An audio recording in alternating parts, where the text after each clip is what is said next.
మీరందరూ వీడియోస్ చాలా చక్కగా చూస్తున్నారు. అయితే చూసిన వాళ్ళంతా కూడా లైక్ చేయండి, షేర్ చేయండి.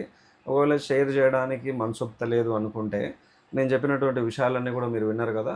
మీ నోటి ద్వారానే మీరెక్కడైనా వెళ్ళినప్పుడు సమాజంలో ఎంతోమంది బాధతో, నెగెటివ్ ఎనర్జీతో ఉన్నారు కదా! వాళ్ళకి ఇటువంటి మాటలు మోటివేషన్ చేయండి.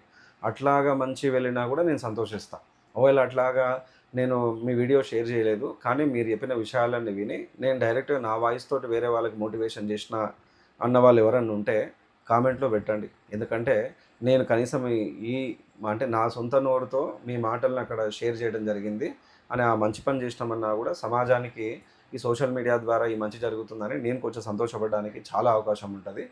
దేవుడు అందరిని సమానంగా చూస్తాడా? దేవుడు అందరిని సమానంగా పుట్టిస్తాడా? అందరికి సమానంగా జన్మనిస్తాడా?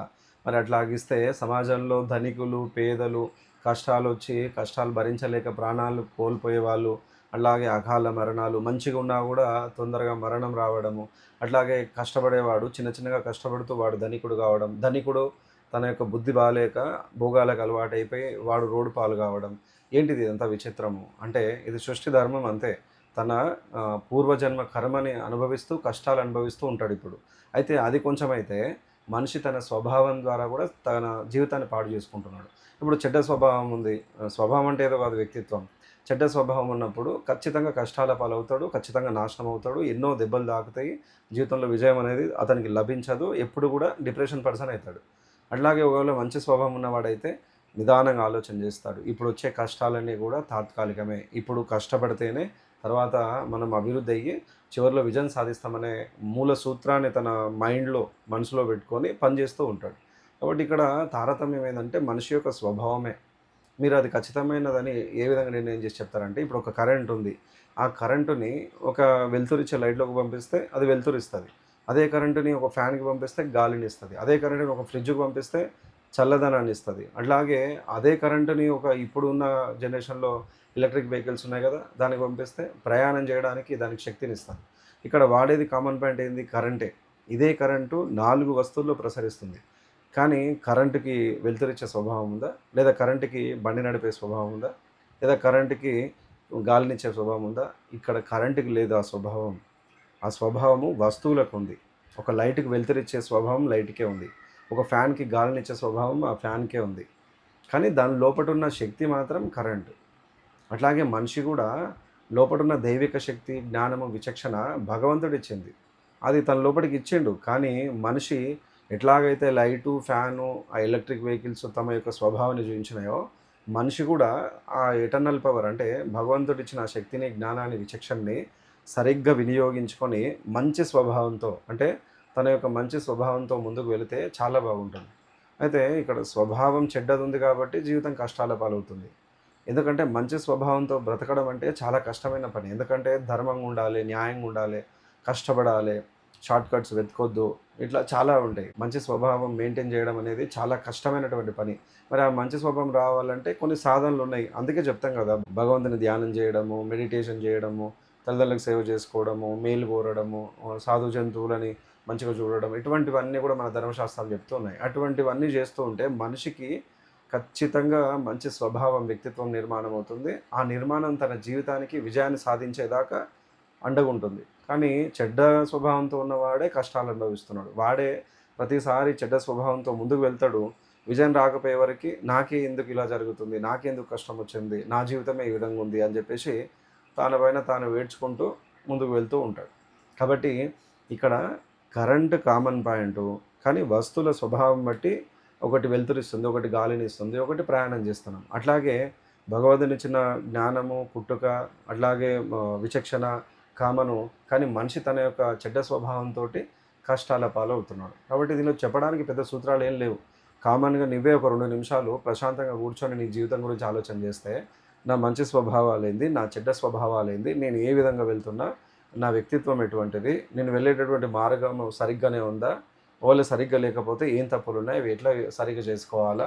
నా స్వభావాన్ని నేను మంచిగా చేసుకుంటేనే కదా అభివృద్ధి అవుతా అని చెప్పేసి గమనించి తనని తాను చేంజ్ చేసుకుంటూ సవరణ చేసుకుంటూ ముందుకు వెళ్తే జీవితంలో ఖచ్చితంగా సక్సెస్ అవుతాం. కాబట్టి సక్సెస్ సూత్రం ఏదో కాదు. సక్సెస్ సూత్రానికి ఎగ్జాంపుల్స్ కూడా మన చుట్టే ఉంటాయి. చెప్పినా కదా కామన్ పాయింట్ కరెంటే. కానీ కరెంట్‌కి వెలుతురునిచ్చే స్వభావం, గాలినిచ్చే స్వభావం లేదు. ఆ వస్తువుని బట్టి స్వభావం ఉంది.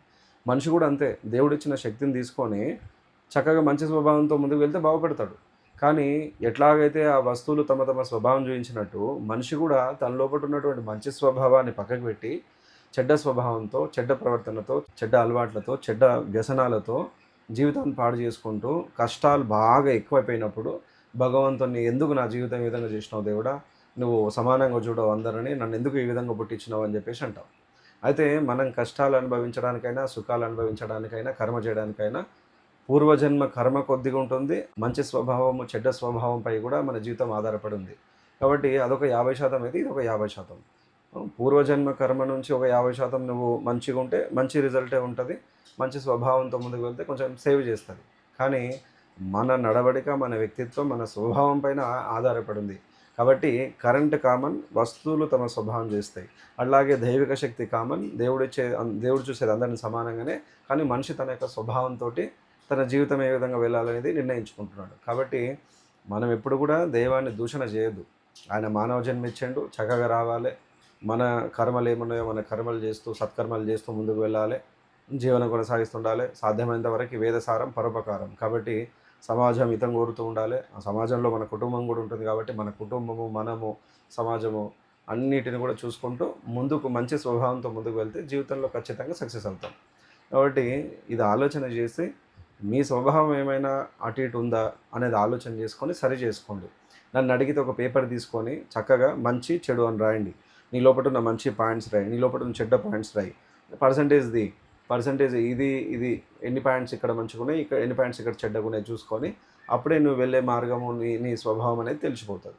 అప్పుడు నిన్ను నువ్వు సరి చేసుకుంటే నెంబర్ 1 అయిపోతావు ఈజీగా. కాబట్టి జీవితంలో గెలవాలంటే చిన్న చిన్న వ్యక్తిత్వాన్ని సరి చేసుకుంటూ పోతే చాలు.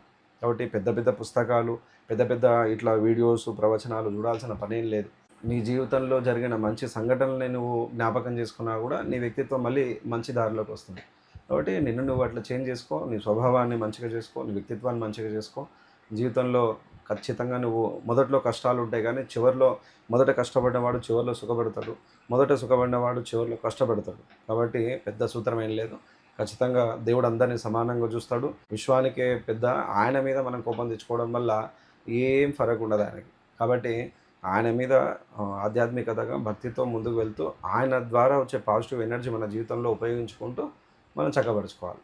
కాబట్టి అందరికీ ధన్యవాదాలు.